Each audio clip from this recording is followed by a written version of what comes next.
Yeah, welcome, Mr. Diong, to Barbados. It's great to have you with us. So the first thing I want to find out from you, if you are meeting with any government officials in Barbados since you're here on an official visit. Well, before I get into the meetings, let me just underscore how symbolic it is for me to be in Barbados. A year ago, I visited Barbados in the middle of Hurricane Beryl. I had the chance to go on the ground and see the damage caused by hurricane, the resilience of the people of Barbados, and the work the government has been doing in rebuilding. So coming back a year later, obviously I'd like to go back and visit on the ground and see what has happened since last time I was here.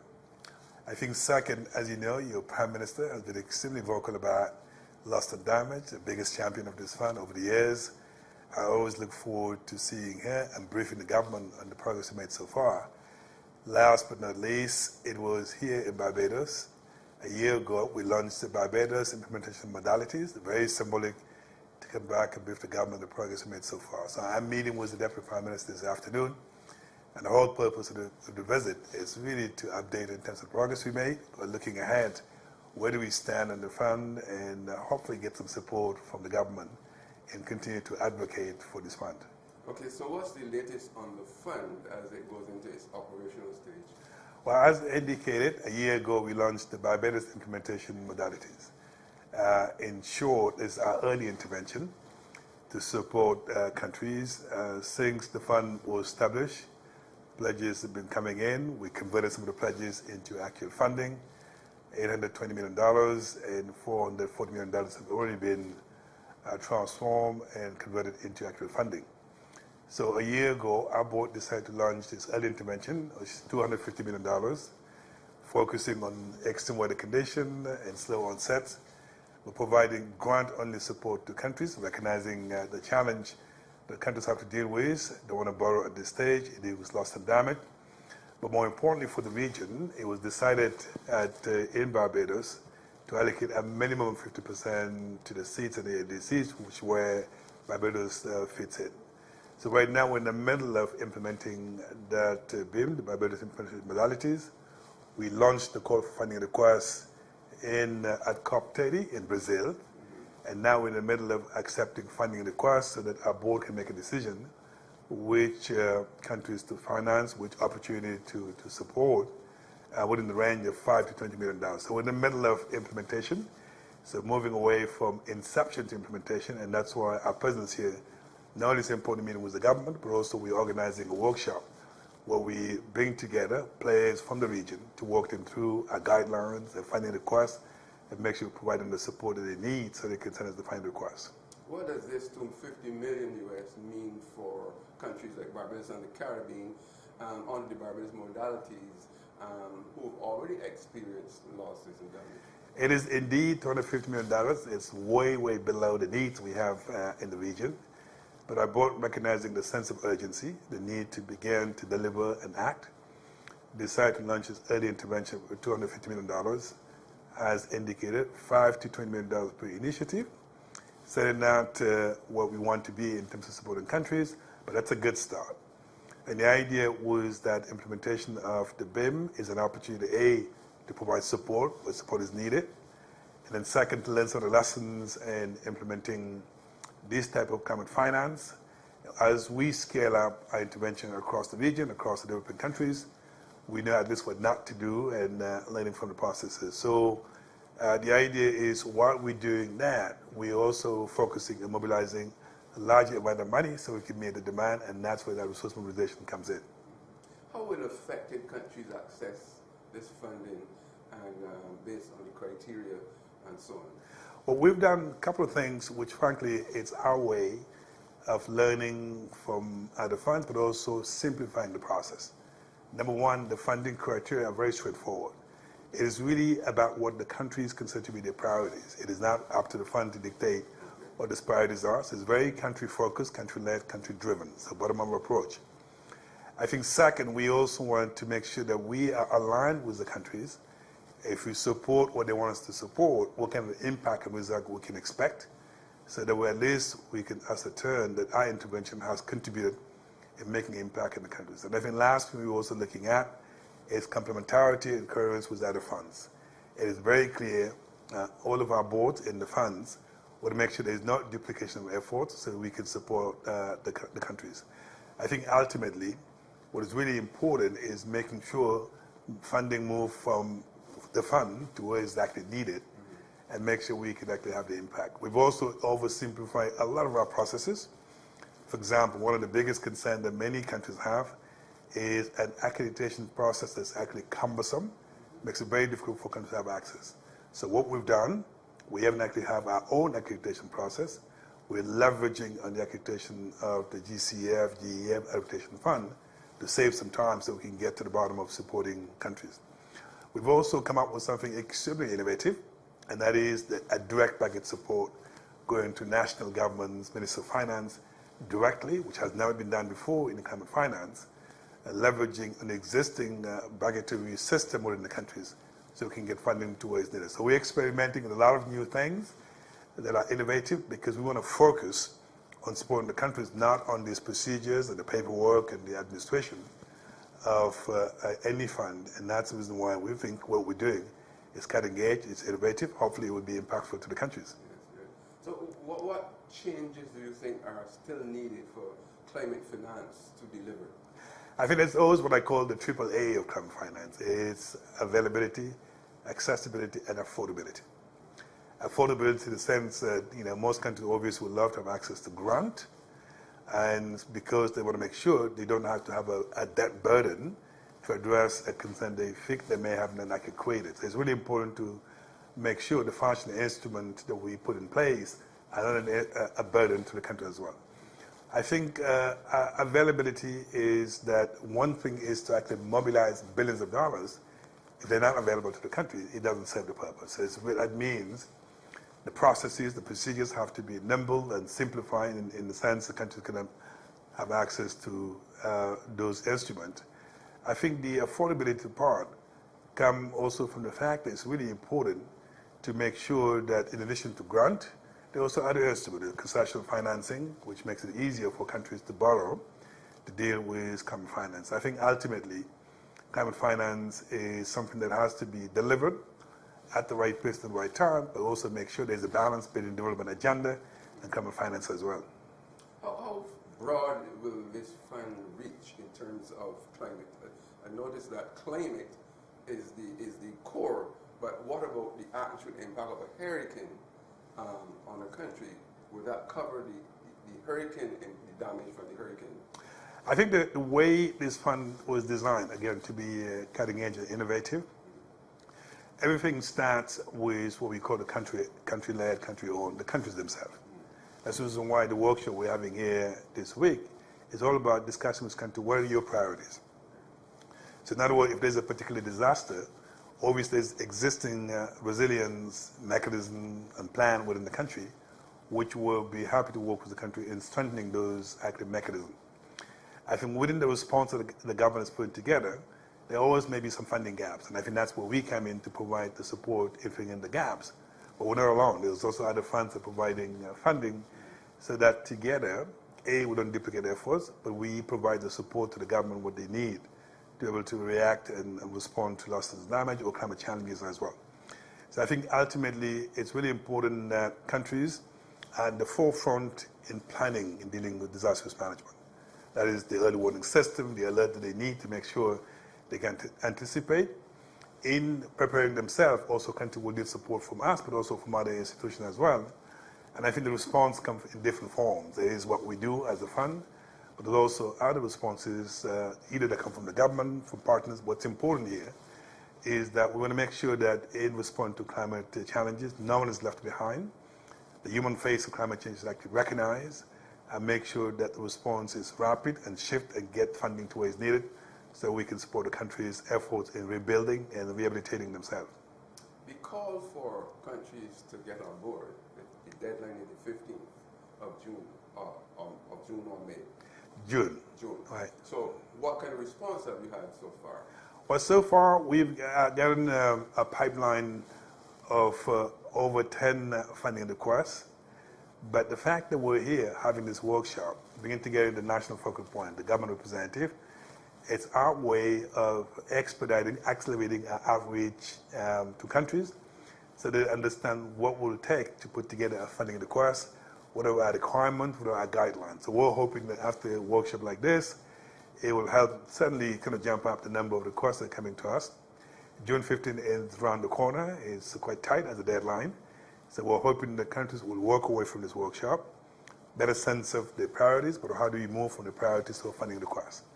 Now, the other deadlines that's important to mention, our next board meeting is going to be in July in the Philippines, where the board will begin to look at these funding requests and make a decision which of these funding to support, and it's going to be an interesting gathering because that's going to be the first decision the board has to make in what to fund. Now, if you look at the journey, at COP30, we actually launched a funding request. So generate a lot of expectations around the world. So COP31 is coming in Turkey and Australia. Our intention is to go back and then announce to the rest of the world. We launch, and now we're delivering, and funding is really getting to where it's needed, and that's basically a very important sort of milestone in the fund. Before we get back to the workshop, what is the turnaround period for disbursement?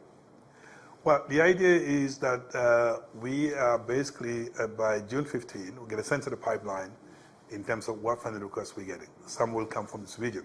And by the way, an important innovation also in the early intervention, a minimum of 50% is actually dedicated to the states and the LDCs, recognizing how vulnerable they are. So the idea is that June 15 is the cutoff date. Now, unless our board decides to extend the deadline, we'll go to July, I believe, to the end of July for our next board meeting, where the board will decide which one actually to support. And what happened from there on is just the process of managing our relationship with our trustee, which is the World Bank. And the trustee will basically, obviously, will disperse the fund based on a decision made by the board. So it's very straightforward because loss and damage is such a dire situation to be in. Rapid response, getting funds where it's needed, it's very important. And that's why tomorrow I'm going to be visiting again the same areas where we've seen the impact of Hurricane Beryl, just to see how the rebuilding has been taking place, just to understand the sense of urgency of our intervention. Right, let's go on to the workshop. Tell us some more about the workshop and the participants and the countries that are involved. Well, the workshop is co-organized with the Caribbean Development Bank. It's very important because partnership is very important to this fund. We can't do it alone.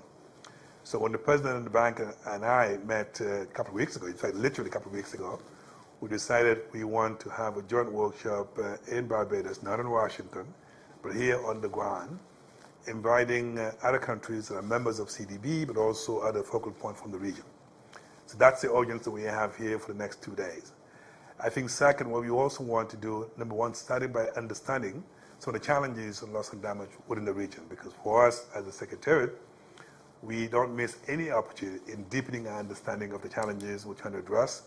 So it's a bit of an education for us in learning a lot and listening to the players.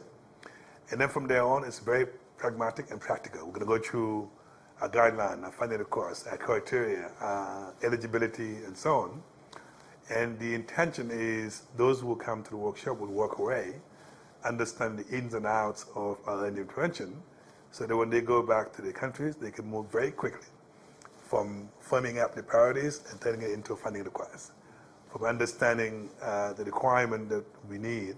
And obviously, our team will remain available throughout the next 2 days and after in answering any question they may have. And this is really our way of being pragmatic and making sure we innovate in the way we engage with the countries. And I hope we work away from here. The proposal will move probably from 10 to 15 and then over, with the hope that we can get more from the region. What are the dates of the workshop and what countries will be taking part? Well, the workshop started today. So the countries are pretty much countries from the region, members of the Caribbean Development Bank. So we had countries that are also participating online. So it's not just in person.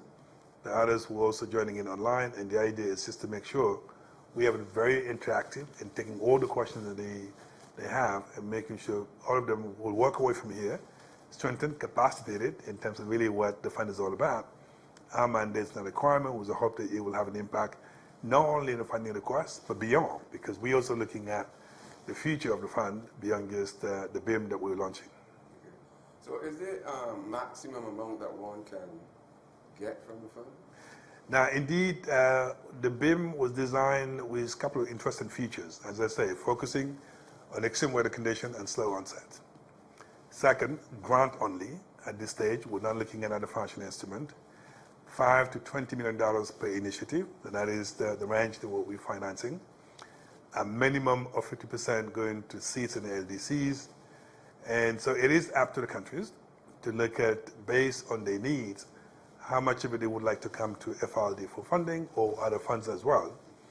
Ultimately, knowing that when you put that $5 to $20 million, it's never going to be enough to meet all the demand. So we're looking at the gaps that we're filling in and making sure that what we provide can be put to use very quickly so we can respond and support the countries. This is a U.S. money? Correct. This is $250 million, $5 to $20 million US dollars per initiative, and that's what we're proposing. And you said 50% to SIDS and LDCs. And LDCs. Yeah. That's small developing. Less developed countries. And less developing countries. Right. And this is Caribbean. It's not just Caribbean. There are also other LDCs outside the Caribbean. Right. The seats, most of them are either in the Caribbean or in the Pacific. Okay. But there's also the LDCs happen to be in Africa as well. Got you. It's very global. All right. Anything you want to add that we might have missed? I think it's just to underscore looking ahead. And this is really, as I said earlier, the early intervention is important, but we also want to look ahead. I think number one, we want to make sure that what we just launched, we deliver it in a way that funding will get to where it's needed. And that's the reason why the success of the BIM, it's very important. The lessons that we can learn from the delivery will help us in developing the long-term model of the fund. And that is looking at some of the policy we need to put in place and make sure that we can deliver for as many countries as possible. I think third thing important is the delivery capacity of the secretary, which I run as executive director. You know, one thing is to announce billions of dollars. Our delivery has to be such that within the secretariat, we have a very diverse team that comes from different parts of the world, understand the realities of the Caribbean and Africa and so on. So it's really important we have a secretariat and a board that actually reflect the diversity we want to put in place as a fund. And I think last but not least, it's just recognizing that we need to also engage into a massive resource mobilization so we can get into the billions of dollars that we need to meet the demands. And that is, you can do two things at the same time. You can launch the early intervention, but the board is beginning to think about what mobilizing resources in the billions look like. So with the hope that next year we can get into a replenishment whereby we can get to those billions that we need. But while we're doing that, it is absolutely critical that complementarity and coherence within the climate funds is really something that we're pushing as a fund, along with other funds as well, to make sure there is no duplication on the ground, so no one is left behind and countries get the support that they need. So we can leave Barbados inspired and excited about the opportunity we have to make a difference in the lives of many people. Now, the hurricane season is next month. It starts officially next month, so you're hoping that things can happen. Well, that puts the sense of urgency and the rapid response with the hope that people would like to meet the deadlines of June 15. So whatever support can be provided by our board, hopefully will add value to whatever the challenges are on the ground here. So expediting our intervention is important, speed is important, but we need to make sure we get resources where it's needed. One more question. Your source of funding, what is the source of funding? But right now, when the fund was launched at COP27 in Sharm el-Sheikh, COP28, we started actually getting pledges from countries. So we get about 28 pledges from different parts of the world. And then out of those pledges, we get about $820 million of pledges altogether from 28 contributors. And then $440 million have been released, meaning that they have converted the pledges into actual funding. This is very important because many developing countries complain about the fact that one thing is to pledge, the other thing is to honor your pledge. So pledge is being honored, and it's out of those pledges being honored that we're able to launch the BIM, which is the $250 million. But it's just the beginning of a long, long journey and making sure we have a fund that's highly, highly capitalized so we can meet the demand of the countries. Thank you so much. Pleasure was mine.